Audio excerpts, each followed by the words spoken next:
وہاڑی سے حاجی محمد اکرم بھٹی، district police officer Vehari منصور امان دلیری اور بہادری کے ساتھ ڈاکو کا مقابلہ کر کے جہنم واصل کرنے والے ایلیٹ فورس اور پنجاب پولیس کے جوانوں کی حوصلہ افزائی کے لیے تھانہ صدر میلسی پہنچے اور جوانوں کو گلے لگا کر شاباش دی اور پولیس کی ٹیموں کو نقد انعام سے نوازا۔ اس موقع پر ڈی پی اے وہاڑی منصور امان کا کہنا تھا کہ وہاڑی پولیس عوام کے تحفظ اور جان و مال کی حفاظت کے لیے اہم کردار ادا کر رہی ہے۔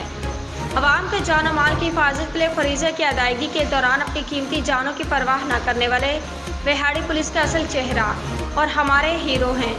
شہروں میں احساس تحفظ اور ان کے جان و مال اور عزت کی حفاظت کی خاطر وہاڑی پولیس کسی بھی قربانی سے دریغ نہیں کرے گی۔